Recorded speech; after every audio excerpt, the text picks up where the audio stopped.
Constructing your life is about much more than just building a bank account.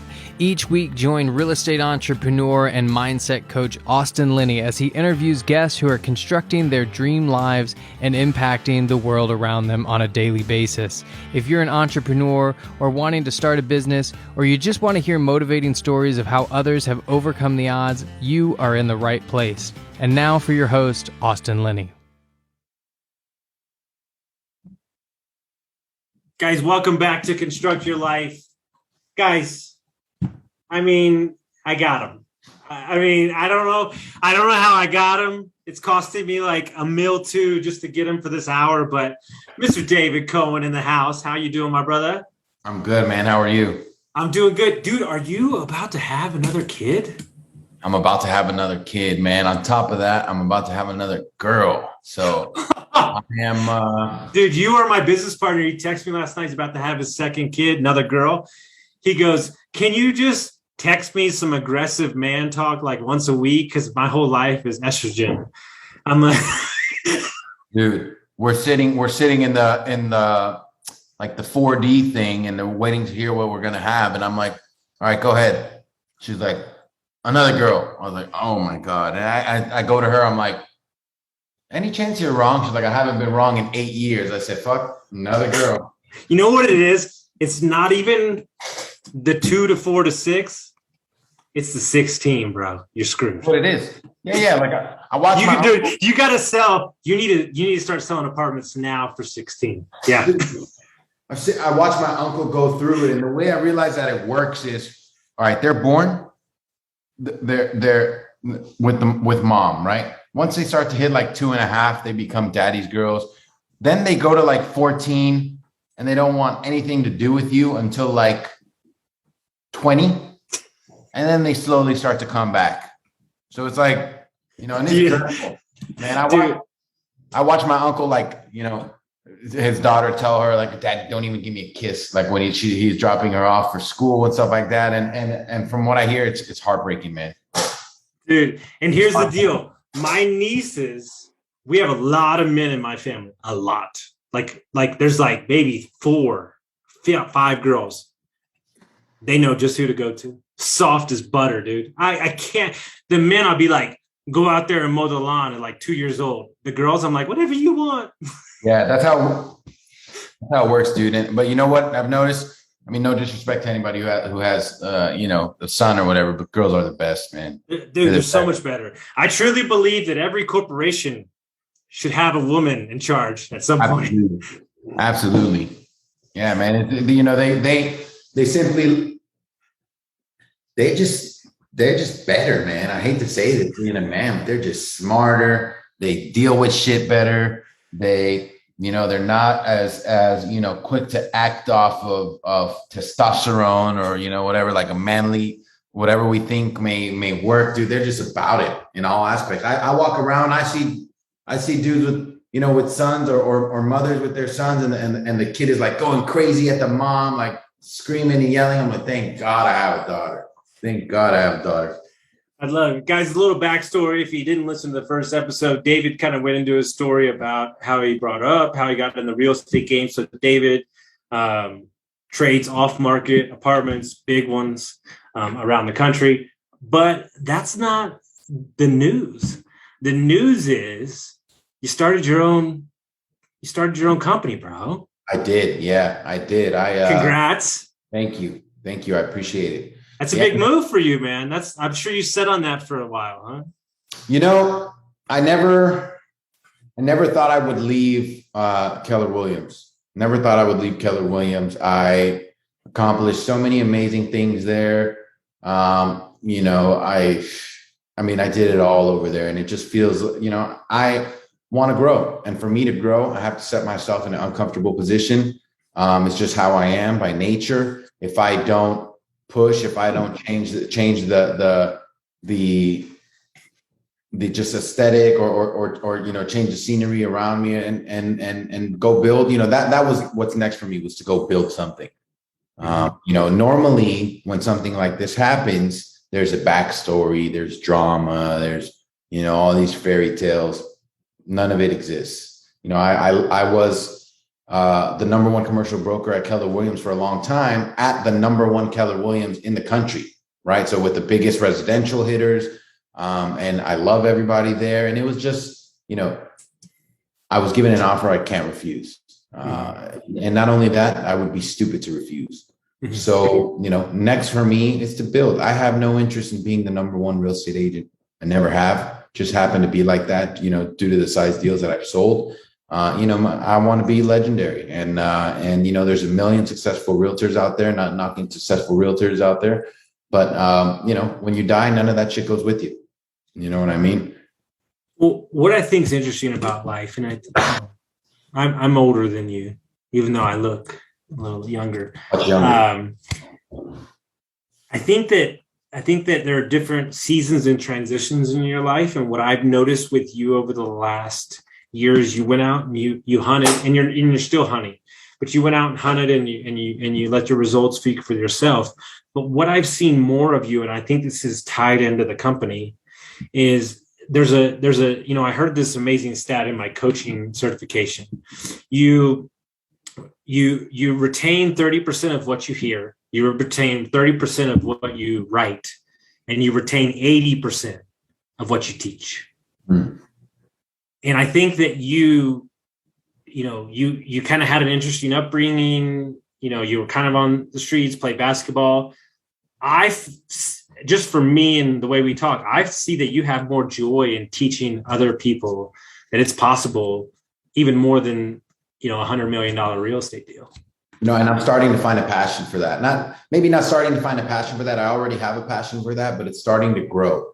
You know what I mean? For me, I get in a tough position at times because I want to do that because I love it, but I'm still 30 and I have a team of, younger agents that work with me that depend on me, and aside from that, my family still depends on me.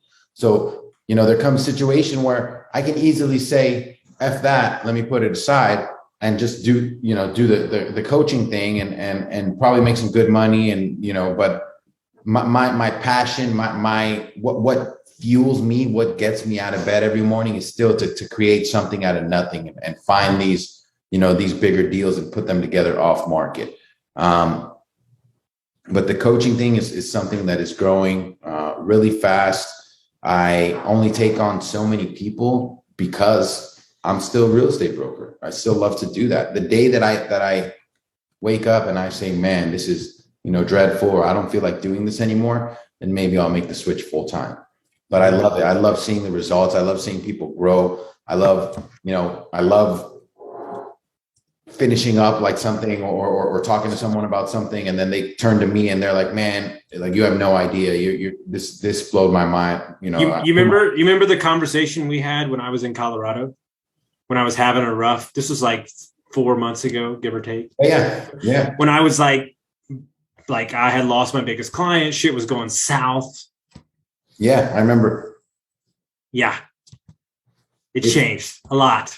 Like 6 figures, and holy shit, right? Like there was an opportunity, right? And having people like you in my corner that says, no, Austin, no, you do this, fucker, lean into this fucking shit. Don't you dare run from it. The only, as I am getting older and as, this whole situation, having another kid on the way at a young age, right? That'll give me 2 daughters and a stepdaughter who I love very much. So that's 3 daughters, right? All I'm realizing is, in those times that you kind of get down on first of all, if you're not overthinking, right? And you're not thinking, man, should I walk away? You're just like everybody else. You know what I mean? That overthinking shit is for the geniuses. You get me? You'd be up to nothing if you just never, was stressed out or having a million different thoughts in your head. But the only way to change the situation is to do it. It's just to apply, right? Apply the action, whether it's making a million calls, whether it's, the coaching, whether it's, just telling yourself, you know what, I'm going to get the hell up and I'm not going to feel like this anymore. It's just about doing it. And then it's easy. Too many people, many people just look at a million things and they try to do all those things to get to to get to the floor, when you just start at the floor. And if you just all those things will change by themselves. But I'm glad. Thank you. What's interesting about entrepreneurship, as it just triggered in my head, is unlike a job where you have a salary and this is what you make. Let's say you have a shitty Monday. Well, you're still getting paid the same on Tuesday. But in entrepreneurship or working for yourself, you have a shitty Monday and there's no limit the next day. You could have an amazing day. A deal could come through, a client can close up. That's why I love it, because it can change just like that. That is exactly what keeps me going. Exactly what keeps me going. I talk to so many people about this. There are days where I don't feel like doing this anymore. There are days where I will wake up and you have nothing, no deals to work on. And then in the matter of one phone call or one day, all of a sudden you got 10 things to work on. So in the beginning, I would get you kind of let it eat you. And now when you're at my level, it's like, dude, it doesn't matter. Whatever, you lose out on a deal, 10 more is going to come. It's just the way it happens. One of the things I see, and I'm about to work on this with a new client, is especially when they're new to the business, this is investor or agent. Dude, they're so fixated on said deal. They've gone 7 scenarios deep with me, and then I have one question for them. Yeah. Do you have an offer in? No. Well, then what the fuck are we talking about? Yeah. And that's all, that's the goal too, right? All you got to do is more offers you get in, more chances you have at making a deal happen. Mm-hmm. How do you teach yourself? Like, cause when you lose a deal or something goes sideways, you're losing. We're not talking about a $500,000 house. We're talking about multiple millions. How do you condition yourself? Is it just practice, or is there something that you tell yourself to create that abundant mindset? Like, God has got a better plan for me than that deal I just lost. And that only comes by losing deals. See, in the beginning, you lose deals, you don't sleep. You're stressed. Wifey's looking at you like, you're watching TV, whatever movie, and after when work is supposed to shut off and you're at home and your mind is in the middle of nowhere, and people can see that. Your children notice. Why? Because you're so fixated on the income you could have made, right? Mm-hmm. You get to a point where you kind of realize, every life, it all happens for me, right? Not to me. Then you're good to go, because you just have to have faith. If you go into that mode from losing a deal, guess what? You have no faith. Someone whose faith is as strong as it needs to be realizes it's not for them anyways. Mm-hmm. So nothing to stress about. Yeah. The last 2 weeks, I think I've lost somewhere north of like $60,000 or whatever the fuck you want to call it, of commitments that didn't come through, and so on and so on. And like in the past, like that really would have like spun me for a loop. I literally don't care anymore, because it's about not getting caught up in the details. It's about abundant surrender. Let's go move. Because here's the deal. You know what it takes for me money-wise to impact one person a day? Fucking nothing. That's facts. And so the question is, if that's my legacy, then who gives a fuck how much money I make? That's facts. You can't take it with you when you die. But all that, everything else, right? You impacting people's lives, you do take that with you when you die. Mm-hmm. I don't make everybody's outlook on that stuff is different, on God, sure, spirituality, whatever, but the karma does go with you. Mm-hmm. You know what I mean? The money doesn't, and that's what it's about. I love nothing more than sitting, talking with an individual one-on-one, and kind of, just letting them know how I do things. And if they do it, it will work for them. And then watching it work, it's a beautiful thing. Getting a text message from them like, hey man, you changed my life, or you changed my outlook, or you changed my perspective on whatever set you taught me. It's a game changer. It's a game changer.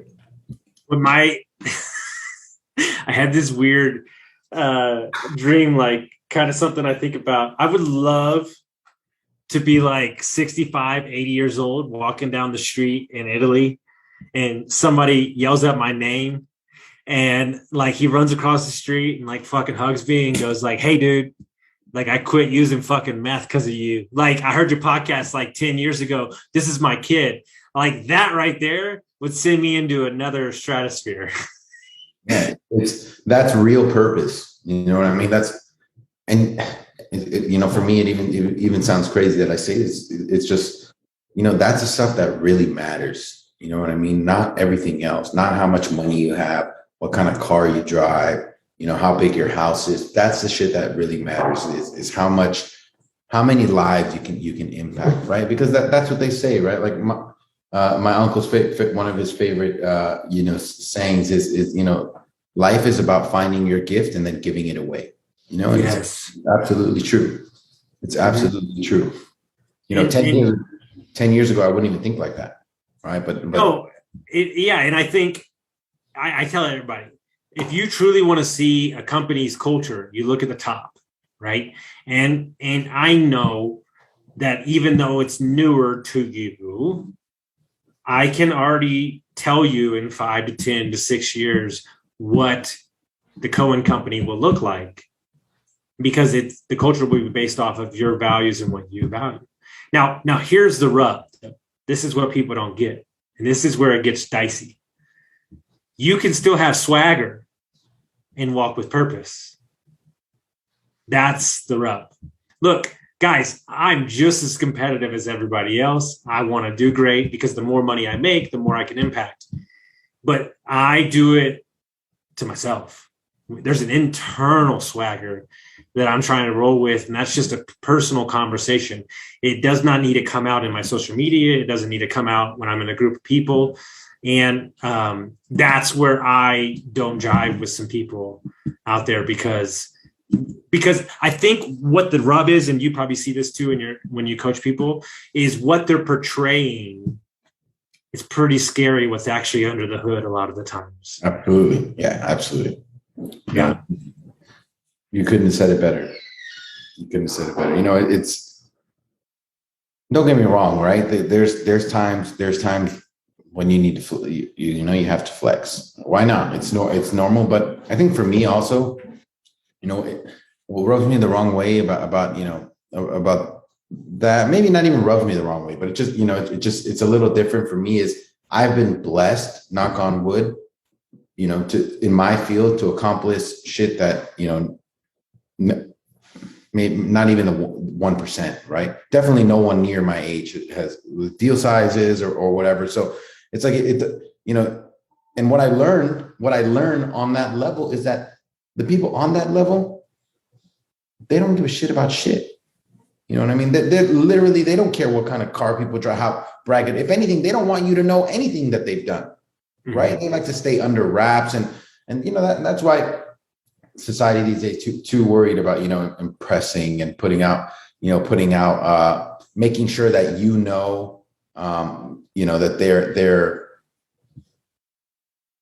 thing is bigger than everybody else. We're trying to show it, that it's bigger than everybody else. But in reality, it just makes you look that much smaller. You want to know what you want to impress me, do something I've never done before. You know what I mean? Like do and whatever. And that's why, because in real estate, chances are it's not going to come. But for example, yourself impacting so many people, and people actually, I get on calls with people you introduced me to, and they're telling me how you change your lives and what an amazing person you are. That's impressive, right? People doing accomplishing amazing things in other fields that I never. That's impressive, right? And you kind of know who's genuine and who's not. Just social media is like the David Blaine of everything these days.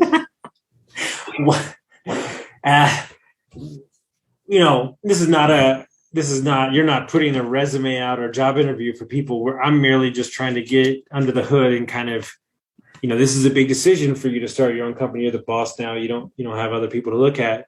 Like, what do you, like anybody that's coming to work for you, like what are the requirements, right? Like on a day in, day out basis. Yeah. So, today I actually had my first like team meeting, right? For me, it's different because not only is my team growing in itself, I'm basically opened up a commercial real estate firm, right? A brokerage. So I have to manage other people that are not part of my team. And for those people, they can send resumes, right? Agents that want to join, it's different. But for my actual team, which is what matters to me, and what I dedicate most of my time to, we don't just hire. You know what I mean? We don't just put an ad out there and you send me a resume and I don't care what you sold. You know what I mean? Something has to be there. So, the people that are on my team, they come from referrals from people I care about. They come from just me, certain people I met on the street. Could be the freaking bus driver, the pizza man, you never know. You know what I mean? Something there just has to click. Two of them were coaching students of mine. You know what I mean? Something there just has to click. But the requirement number one is to be a good person, be a likable person. You know what I mean? Not be braggadocious. Just be someone that's easy to work with. A good person. And then we got a cold call. Cold calling. We're cold callers by nature. Got to be open to constructive criticism. We kind of and we're a bit outside the box. See why they're lucky is because I was the nobody. I was the guy doing all the work and reaping none of the rewards. I've been through the shitty splits. I've been, everything. And I don't offer them that. So they get to skip, all that. Because I'd like to think that because I went through all that, I kind of know what someone would prefer starting out rather than what someone wouldn't prefer. You know what I mean? Because I've done it all. It's not like I just got, plugged in and started at the top and I'm just giving out everything else people do. A lot of my guys are most of them are on 50-50 splits that are new. And when I say 50-50, I'm talking 50-50 of like larger deals, right? Other ones are, I literally ask, hey, what's your split? And they'll tell me their split and I'll just beat it. You know why? Because I can, because I'm not relying on them also to do business. So it's eerie how similar we are. So everybody knows I spent 20 plus years in the hospitality business, hotels, sold wine, all that kind of stuff. I had a dream back then when I was like 18, 21. And I wish this would have happened to me. I wish I worked in LA and would have ran into you. I dreamed that somebody came along and saw that I was great at what I did and shook me so hard that got me into real estate. And so everybody thinks that I'm doing all my companies because I want to. No. I'm doing those so I can go look at that server, that busser, that car attendant and go, hey, man, you got what it takes. You want a fucking job with some winners? Let's go create a life. That's why the fuck I want to do it. Yeah, because, people don't get that chance ever.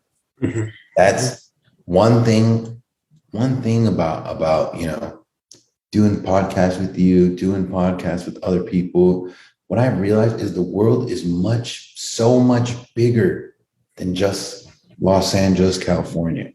Mm-hmm. There's people in other states that couldn't even dream about doing the stuff that we've done, and to them, it's big to people here. Imagine to the person out there who never had a shot, right? And they have tons of potential and they could probably be the biggest, best, whatever, in the world, but they'll never get a shot to even prove their worth because they just don't have that around them.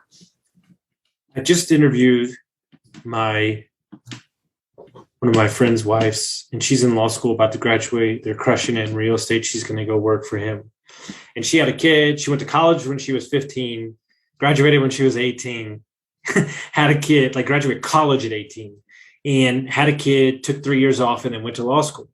And I said to her, hey, what was so special about you that you gave yourself the permission to go after your dreams? That's the difference.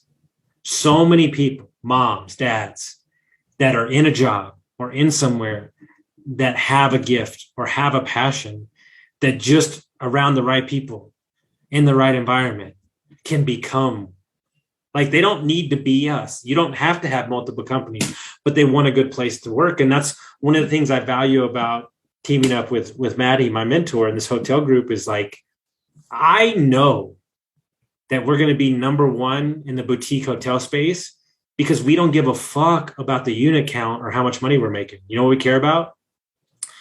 What culture are we creating? How are we serving the people that are helping us grow this empire? And when we nail that, you can't touch us. That's the difference. Because the picture is bigger than money, right? Which drives people to you. You create a good culture. People want to work with you. People, it will get to a point, people would rather be more comfortable here, right, than take more money. Mm-hmm. So in a heartbeat, you know. So we got a call on Thursday. I kind of had this manifestation of a company that I'm create. I haven't even spoke to you about it yet, but it kind of came into my vision, and it's my legacy company. It's a media company with 4 different sectors. Podcasting. I've never talked about this. Podcasting, sales, with business coaching, and then M&A and funding and raising money. And I've got the managers in place for each position. And I've had multiple conversations with, I call them the Avengers. These are the best at what they do, super smart.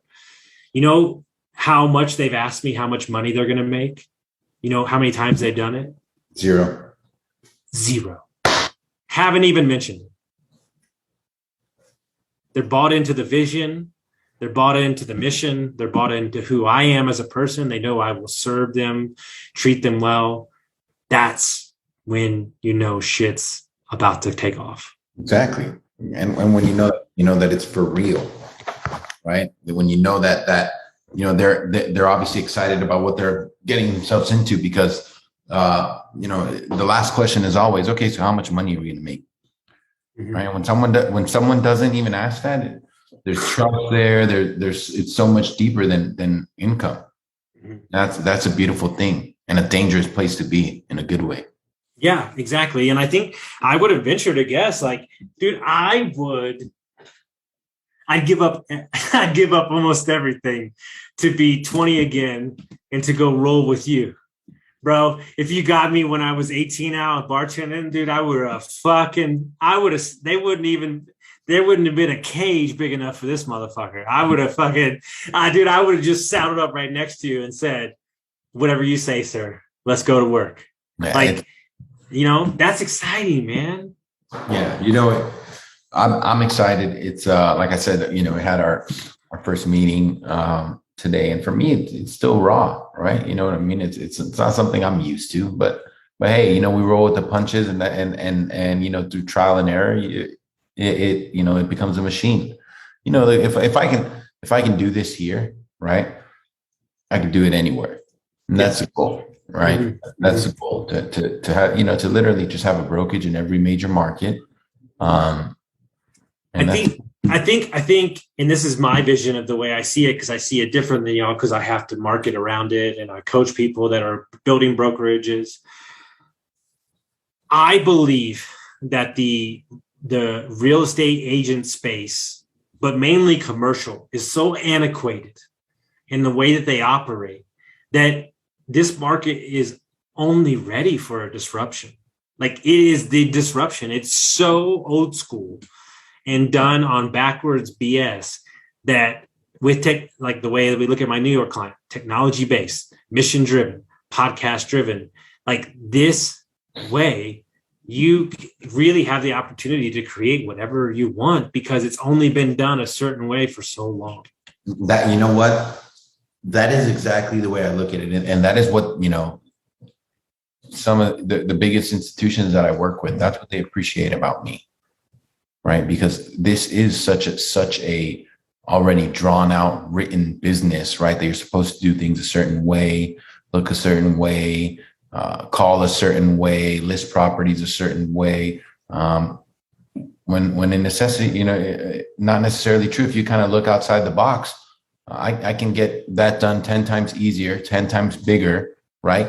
With 10 times more value and bring 10 times more exposure to our brand if we do it our way. We kind of, yes, it just takes, it's a little bit outside the box and it takes a little bit more, prospecting and stuff like that.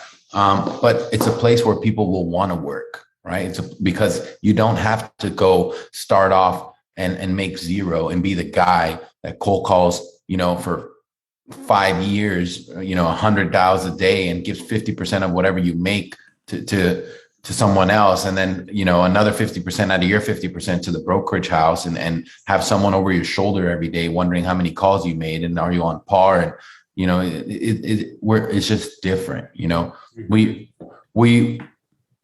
sell $1 million buildings.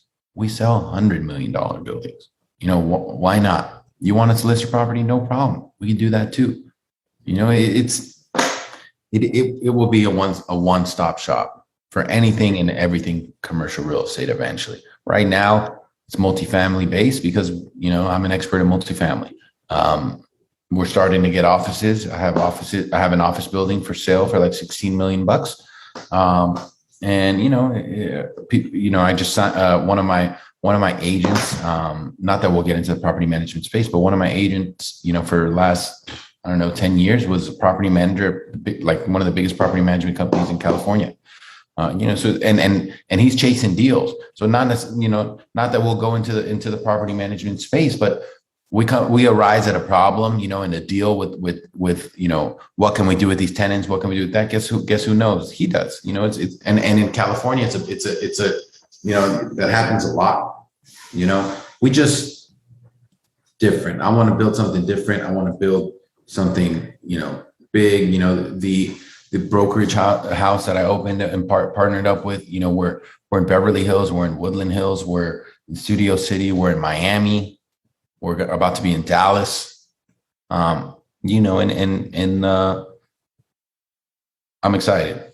So I got a youngish kid that I coach in New Jersey, in New York area, who's doing great this month. He's crushing it. He's going to be taking over the New Jersey expansion for the company. And I asked him, I said, how would you build a team? And I said, wait, let me answer that for you. You think that you would build your team on a bunch of people that look like you, talk like you, sound like you, right? And he goes, yeah. I go, wrong. I said, you're in New York. There's multiple different businesses. I said, you need to find somebody that's an agent that has finance backgrounds. You need to find somebody that was on Broadway, who's an agent now, who has Broadway art people. You have to treat this like a baseball team. Do you cover all the bases? I have a friend who used to be a barrel racer in Texas, and all she does is sell $5 million ranches all day long because the people know her. You've got to get a group of people together that service different sectors of business to round out a whole brokerage, not just the same people doing all the same things. Absolutely right. Absolutely right. Absolutely right. And the thing is, when you don't want to be that thing when other things arise with things that you're not familiar, right? To have to outsource to people, because this is America, dude. Even to talk to somebody for 5 minutes about what you need to know, they're going to charge you, right? And even if they don't and you do it on the limb, it won't be as good as just having it in house. How many things in house can you have? Can you property management? I got a guy that's an agent from healthcare. Yes, I already got you with that, bro. Don't even worry about that. One of my dudes is building up a monster in the health insurance space. They're going to need a lot of real estate. It's like, dude, that's what it's about, man. Like 90% of it is like, can you solve the problem internally? And how quickly can you do that? Get them the answer. You know what we have a problem with in America? Saying, I don't know. That's true. How about, I don't know, but what somebody asked me the other day? Tell me this, David, why the hell do I coach 5 wholesalers around the country when I've never wholesaled a property a day in my life? And they say, what are you going to teach me, wholesaling? Nope. But I know the best ones in the country if you want to meet them. No. Yeah, it's crazy, man. It's your network is your net worth, right? And we and that's a beautiful thing about the way that I like to hire, right? It's not because it's so untraditional, and I'm not just because you put an ad out there for you put an ad out there for real estate agents, right? Guess who's going to come? People who've only done real estate all their life. You know what I mean? The beautiful thing about just other people who want to get into real estate, you kind of meet them and you just have that click. You'll know, first of all, you'll know if they're for you or not for you, right? Or if you guys are meant to work together. And chances are when they're referred to you through other people, or you meet them like the pizza guy or the bank teller or whatever, they come from other backgrounds. So they bring so much more to the table, so much more to the table than just than freaking, someone just like you who's done real estate all their life. What am I going to learn from someone? Well, right? You know what's interesting? It really hit me. So I was at the Dallas Cowboys Club in Dallas with an Airbnb client who lived in the penthouse, right? And we're sitting next to the Cowboys coach, and I'm sitting there and with his wife, and we're talking about their Airbnb, and I'm sitting there going, man, I'm thinking about the waiters. I did this for so long. I'm thinking like, wow, I fucking wasted my fucking time, right? And then in that moment, I ordered their bottle of wine for them, and I was talking about the whiskey he was drinking, and when I went to the distillery, and then when I was in France, and it clicked. Oh, that's why I know so much about hospitality and wine and liquor, so I can talk to really affluent people and share my experience and my story. This was all happening for me. Exactly. Why can Austin talk so quickly, be on phone calls with multiple people he doesn't know? Is because I've had 2.7 million conversations as a bartender, as selling wine. It's all happening for you. Yeah. That's what I think, like what am I going to learn from some person who sends me a resume that they've done real estate all their life? Nothing, probably not a damn thing. But, from someone who wants to come into real estate that's been in the healthcare space, in the hospitality space, and, a bank teller, a pizza delivery guy, I could probably learn so much more, even from the pizza delivery guy, about hustle, about grit, about showing up on time, about, making sure you're hitting your routes, whatever. And all that can translate into whatever you make it, right on my team right now, right? It's myself. I got another young agent who's extremely well. He's just a young hustler. I got another gentleman who we brought on who's just an amazing individual, and he's a hell of a real estate broker, and he sells snakes for a living. I got literally make more than six figures, well over six figures as a side business, selling and breeding snakes. Right. I got another guy who just joined us he's an amazing person. He's getting his license soon, so he's just going to jump right in. He's been in the healthcare business for like 10 years and like customer relations, right? The last 10 years. Then my other guy, he's been in the property management game for like 10 years. So everybody, brings a different element, different diversity, different hustle, and, the conversations that I'm having with my guy who also sells snakes as a side business, it's amazing because I'm learning so much, you know what I mean? And vice versa. And no, it's not just about, I've been doing real estate for 30 years and, I sell these properties or whatever. That's a boring conversation because that's people you deal with every day already. Dude, the real estate space is the most boring fucking conversation on the planet. Exactly. I mean, I literally could not put me to sleep. Like, I don't think I've ever talked real estate with my mentor, ever. You want to talk about things, shit you don't know, shit that, excite, stuff that's going to excite you, stuff that you're not used to, stuff you don't know, things that baffle you. What do you mean you sell snakes for $30,000? It's like, dude, I tell you a true story because it's not about how much you make or whatever, what it means, right? So there's a kid, listen to the podcast, text me, and he said, hey, I used to be addicted to cocaine. I'm not anymore. I'm a young dad. Like, I want to get into real estate, blah, blah, blah, blah, blah. Okay. He goes, I'll fly to anywhere where you are. right? I'm in Georgetown at this time. And I look on his account, it says Round Rock. I go, hey, fuckhead, you're 4 minutes away from me. How about you just drive? And he goes, oh, I'll do that too. So he comes out to lunch. And so he works at Verizon, right, for 10 years with health insurance. And I said, what are you doing for extra money?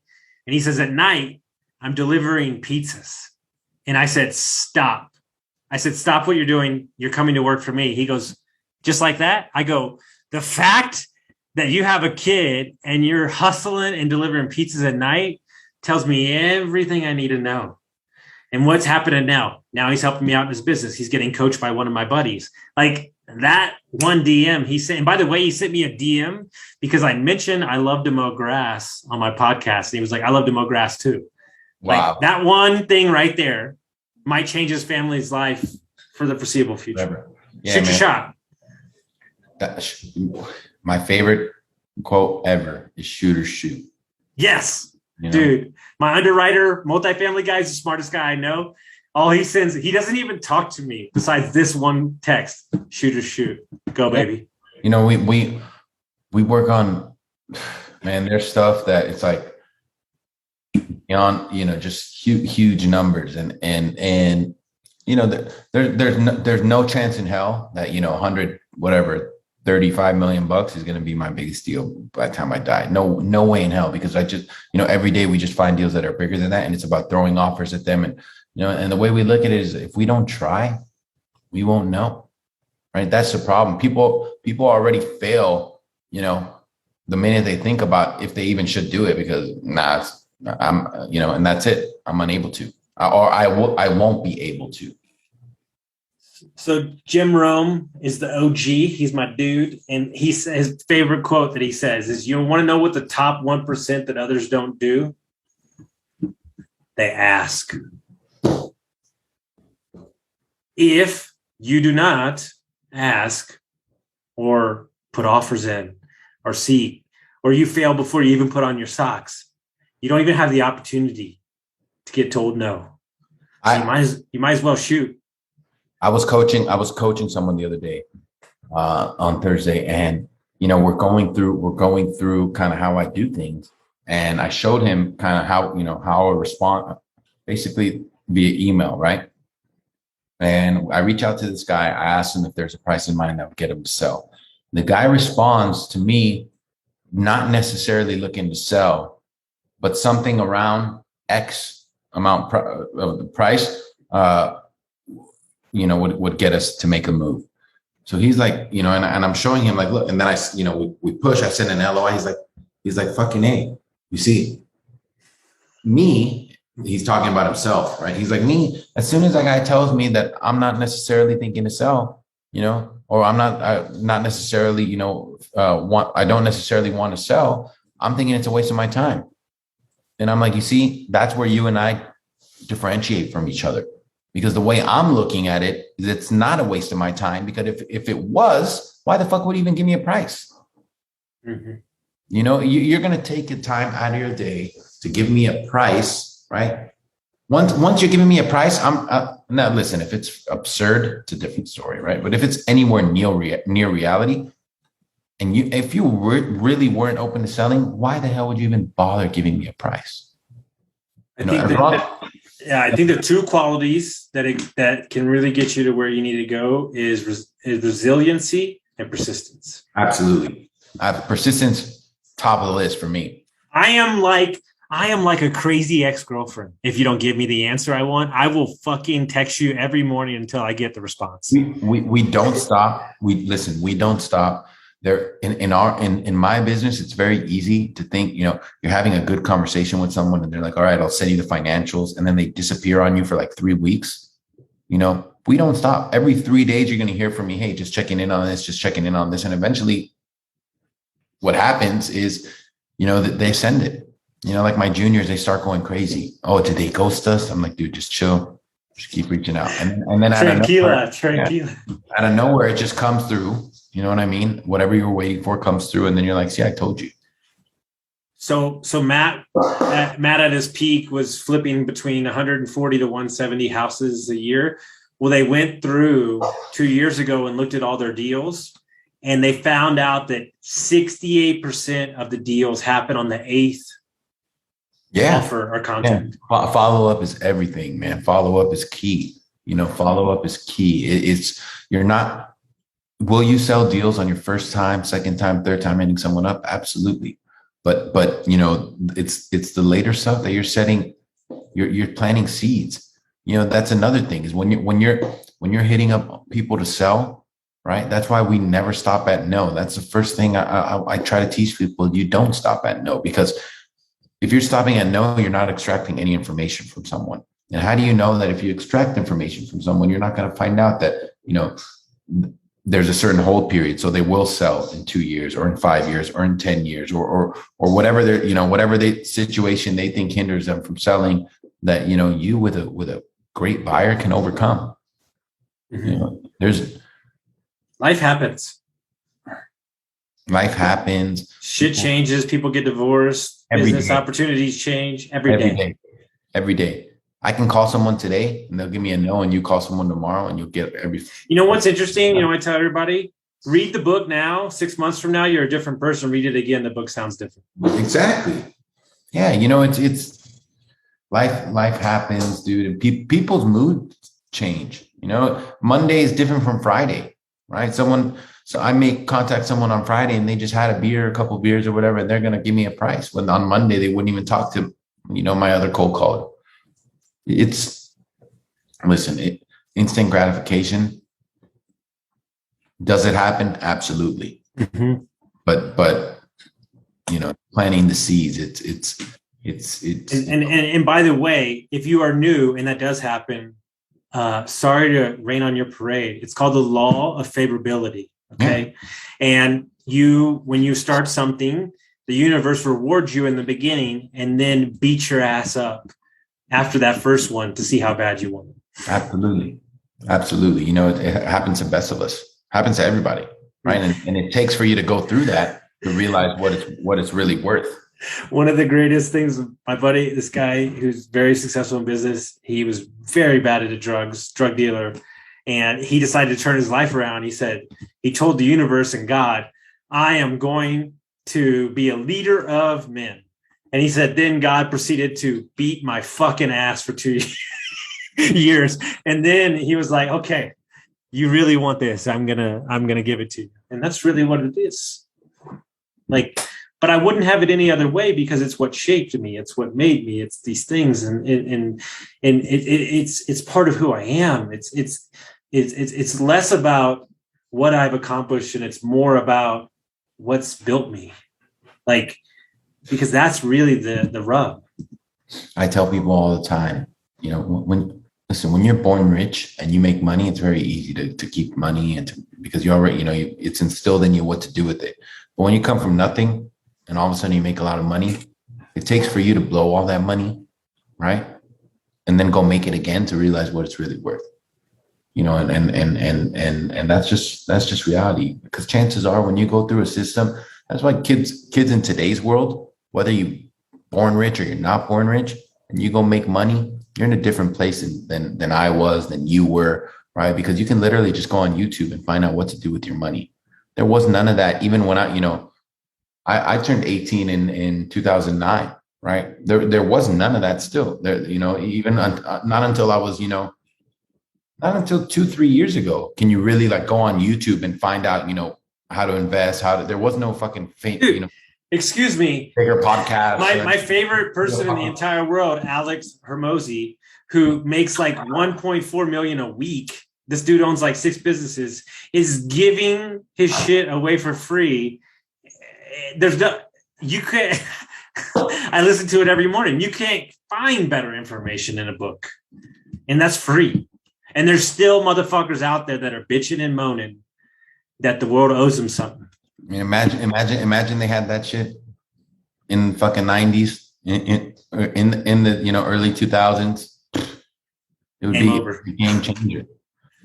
My mother, it's funny, it has nothing to do with real estate, but when we were kids and we were teenagers, we're always into cool shit. People used to think we're a little bit more popular than others. My mom used to make jokes you guys should follow you guys should get a camera and just film everything you guys do on a daily basis. And I'm like, Mom, are you fucking crazy? Like, who the fuck wants, what are we, retarded? And obviously, excuse me for saying that word, but looking out, freaking kids play with toys and make millions. Okay, but look, that's not the one I can. Okay, look, I'm okay with everything. Really, I'm open to crypto. I'm, all the stuff. Kids making slime. The one I can't wrap my head around is other kids watching other kids play video games. That's the one I can't. Yeah. Dude, I used to love NBA Jam. I want to play for myself. I don't want to watch other people play NBA Jam. It's insane, dude. Hundreds of millions of views, like 60 million. What they've been doing, right? They're doing that, and they're kind of sneaking business stuff in there. Oh, absolutely. Like it's super smart. Absolutely. Captive audience. Yeah. Podcasts getting bought out and stuff like that. And it's just, we're in a different world. We're literally in a world where you can fall on 50 grand, 100 grand and go just literally YouTube how to quadruple it. You know what I mean? And that's it. You just follow the formula and it'll work. You know what I do respect about the younger age? I know a lot of people dog on them. I don't. But what I do respect about the younger age is they're not acceptable of a $50K salary like it's the be all end all. That's not even the starting point anymore. And I totally respect the shit out of that. You know what the beautiful thing about younger people these days that I see is they're just, because of everything that's around them, they're just on different wavelengths. They 18 years old, 17 years old, they're already about how do I buy property? How do I do this? I got a 24-year-old down in Texas. He's got 870 units. Like it's fucking crazy. All I was worried about at their age is how big my blunt's going to be. Like literally, literally, dude, not even kidding, and it's just like, it's beautiful. It's fucking awesome, man. They're just, and they have the world at their fingertips, so the ones that do take advantage of it, way ahead of, I have a 21-year-old kid that I'm coaching. And he's just I got him like dialing all these bigger properties for me just to bring a deal. And he like gets stressed out because he's bringing stuff with prices. And then I'm telling him like, hey, it's not worth it. Just keep going. And you can see he's stressed out. And he's like, man, what do you tell yourself? I'm like, man, let me tell you something. You are so fucking far ahead, dude. So far ahead, you have no idea. Like whatever I'm telling you right now, just times it by like 100. Dude, I got 4 23 and under coaching clients. I literally tell them, guys, you are 15 years younger than me. Just do this for the next 3 years and you'll be retired at 30. Exactly, dude. And he kind of takes a step back. He's like, all right.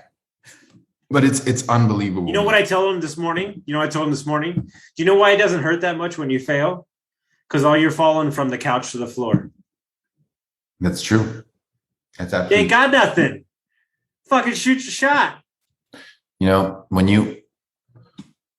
When time is on your side, right? And that's all they have is time on their side. You're way ahead of everybody. Now, don't get me wrong. It is very, very, very possible for an older individual to accomplish extraordinary things. The problem is he's got to be right, like on the money when they do it, right? And they get to feel. You know what it is? Anthony, my co-host does this argument. Like, how back in the olden days in the Civil War, it used to be on a boat or a ship. And they couldn't waste their cannonball shot, right? So they would shoot pistols to see the trajectory, and then they would shoot the cannon.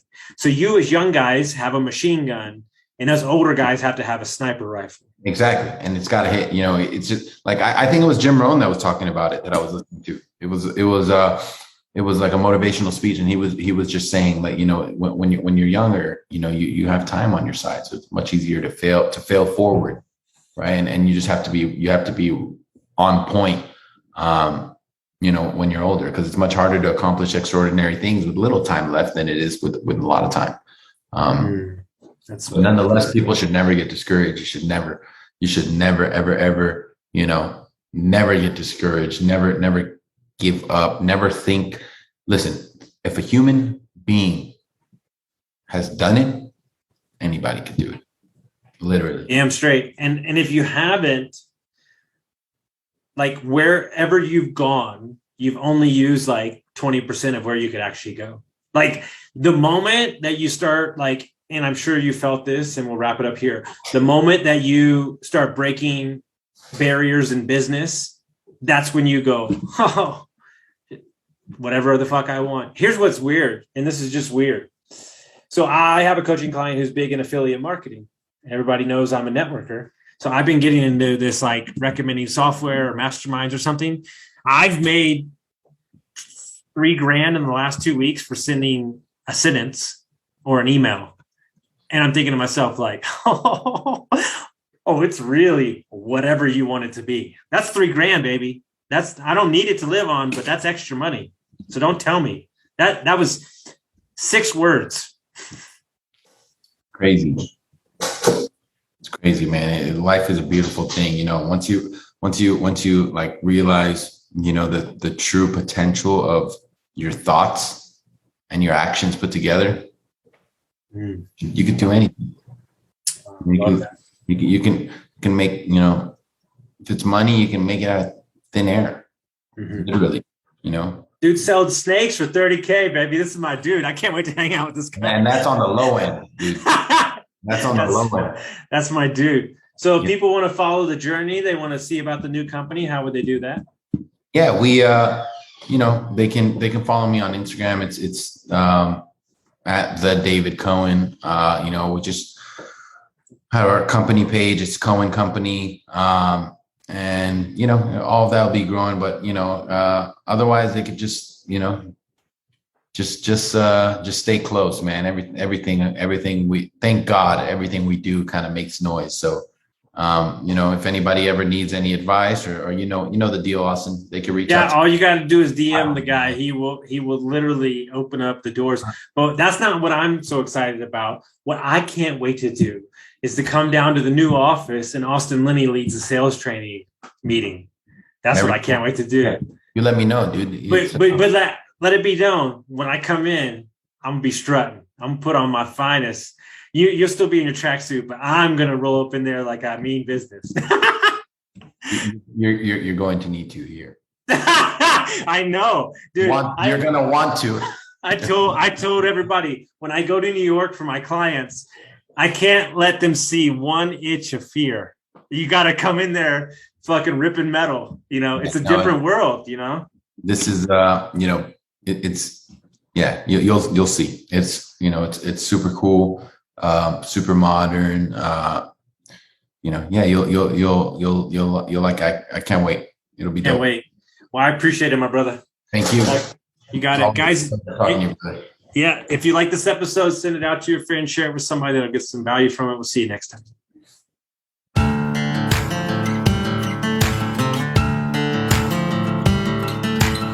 Thank you for listening to Construct Your Life with Austin Linney. If you enjoyed this episode, be sure to rate, review, subscribe, and pay it forward by sharing with a friend.